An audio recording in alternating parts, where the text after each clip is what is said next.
Good afternoon, everyone. We are already 25, and I think we should start our class. Okay, let's start our class with an opening prayer.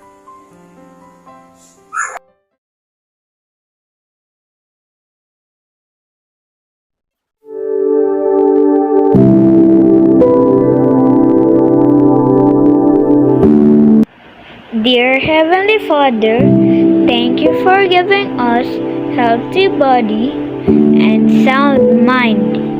We thank you for another opportunity to learn. Bless us with wisdom to understand our lessons and the joy to learn with our classmates.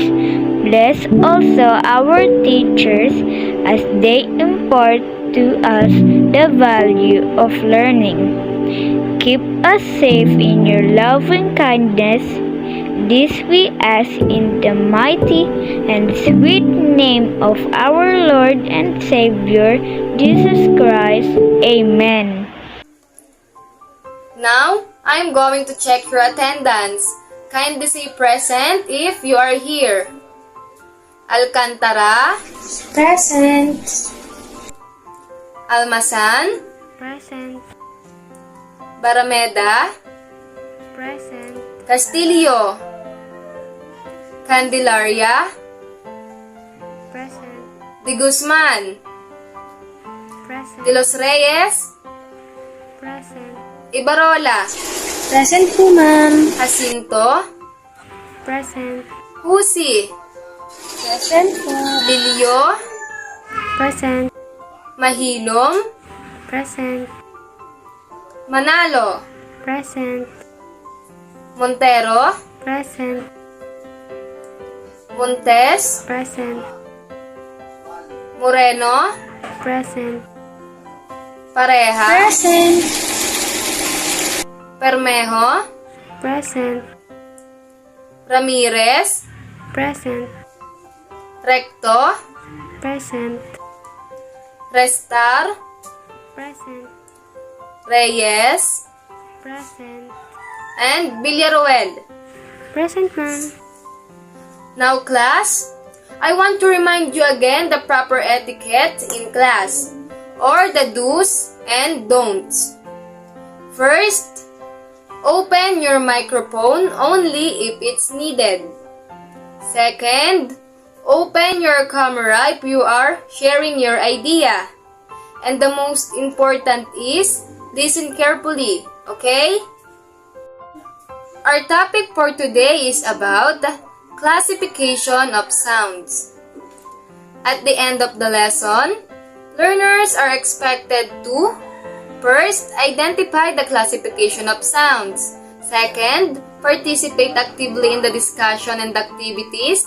And last, demonstrates different sounds from different group where it belongs. Before I discuss, we are going to sing first. Do you still remember the song I taught? The title is Hand, Shoulder, Knees, and Toe. Yes po, ma'am. Yes po. Yes, ma'am. Yes, ma'am. Oh, it's good that you still remember. Sing along, okay?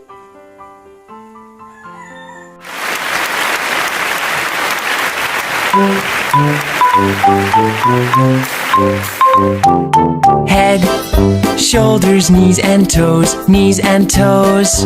Head, shoulders, knees and toes, knees and toes. And eyes and ears and mouth and nose.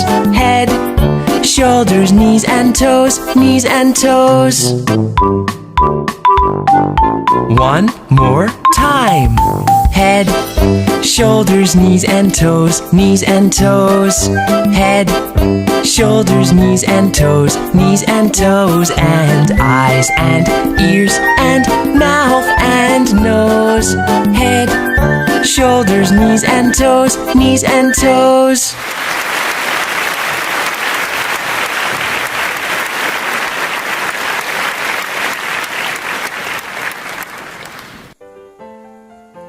Very good, everyone. And now, children, Last meeting, we have discussed about proper nouns. Now, let us check your understanding on proper nouns. A proper noun is a noun that serves as the name for a specific place, person, or thing. Very good. Now, give me an example of proper noun. Ma'am Juby, it is a proper noun of a common noun teacher. Okay, very good, Montero.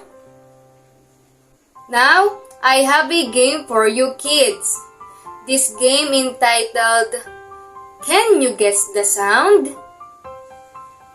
In this activity, what you need to do is to identify what group produces the sounds. But before that, I will introduce to you the groups that form sounds. First, we have the group of animals. These sounds is from animals like dog, cat, birds, pig, and any kind of animals. Second, we have the group of objects. It is a sounds from alarm clock, bell ring, and anything considered as objects. We also have the group of vehicles like buses, tricycle, motorcycles, van, and so on. Fourth, we have the group of musical instruments like guitar, piano, violin, and so on. Next, the group of environment. Sounds like sound of the flowing water in the river, sounds coming from the rain, and so on. Last, we have the group of speech. This is a sound produced by people. I will play a sound and you will guess which group of sound it belongs to. Okay, first, Animal. okay, very good. Next, Vehicle. very good, Gracel. And third, Environment. very good, Juris. Fourth, Object. very good. Next, and the fifth, Musical instruments. very good. And last, Speech. okay, very good, everyone. This lesson will surely help you learn how to classify sounds like sounds of animals, objects, vehicles, musical instruments, environment, and speech. We can learn classification of sounds using sharp hearing along with sharp thinking. In this lesson, we need to enable our thinking so that we can predict the sound that our ear hears. And apart from sharpening our skills, most of all the students will surely enjoy it. Audio classification is the process of listening to and analyzing audio recordings, also known as the sound of classification. This process is at the heart of a variety of modern AI technology, including virtual assistants, automatic speech, recognition, and text-to-speech applications. This lesson features a local story and a popular children's story to describe different sounds. There are many types of sounds in the environment that are produced by people, animals, mechanical objects, musical instruments, and other things around us. You are expected to identify the sounds heard and classify them as to loud and soft. Okay, for our learning task 1, read the story below and answer the questions that follow. Write your answers in your notebook. Okay, this task is already in your module. Read it and answer the given questions, okay? Yes, Mom. This is the story about Sound Game in the Zoo. For our learning task 2, read the sound of the animals in each number and choose the letter of the animal which produces that sound. Okay, are you ready? In number 1, who do you think produces that kind of sound? Yes, Raj? Okay, very good. That is a sound of a snake. How about number 2? Very good. Number 3?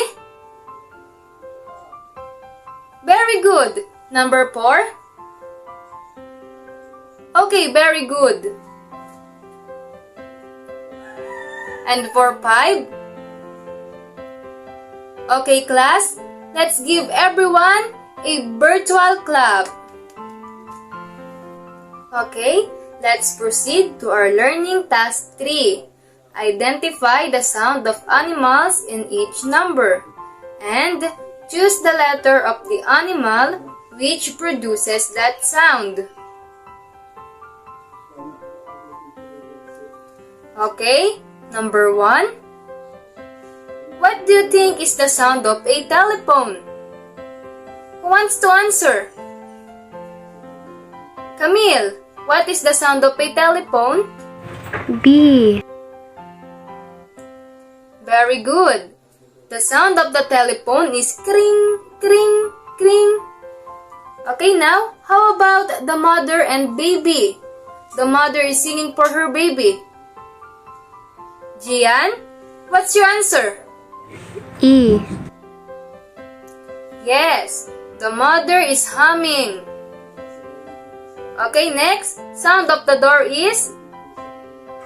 F. Very good. Number 4. Who wants to answer? Okay, the sound of the flute is letter D. How about the sound of the clock?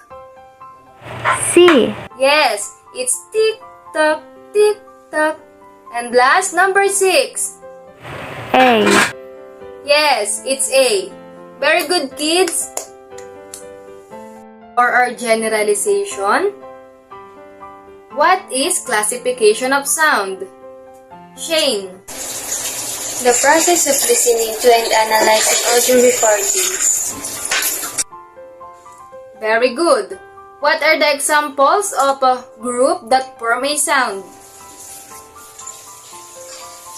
Animals, objects, instruments, environment, speech, and vehicles. Okay, very good. By this time, I will give you an activity. Give me one example of each group who form a sound. Okay? For example, in the group of animals, your example is a sound of a pig. Can you get it, kids? Yes, ma'am. Okay. You need to do this in a piece of paper and pass it at the same time you pass the module.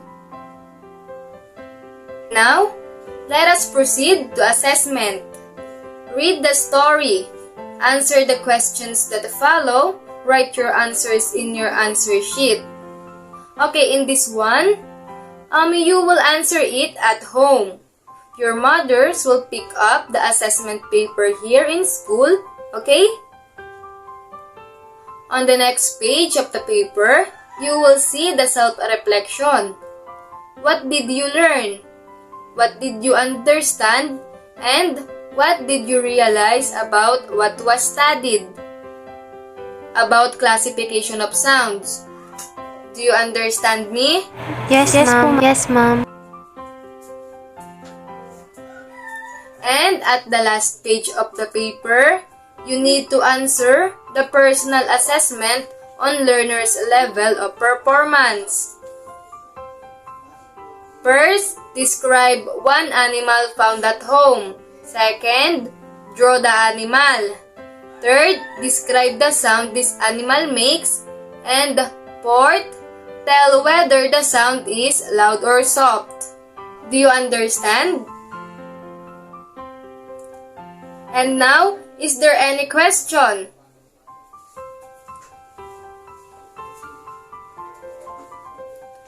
Okay, if there are no questions, let's proceed to the closing prayer. In the name of the Father, and of the Son, and of the Holy Spirit. Amen. Lord God, thank you very much for this day. Thank you that we learned something new that we can use in the days to come. Lord, please always protect us. Keep us away from any harm. We pray this in the name of your Son, Jesus. Amen. In the name of the Father, and of the Son, and of the Holy Spirit. Amen. Okay, class. Thank you. You can leave the meeting now. Thank you, ma'am. Thank you, ma'am. Thank you, ma'am.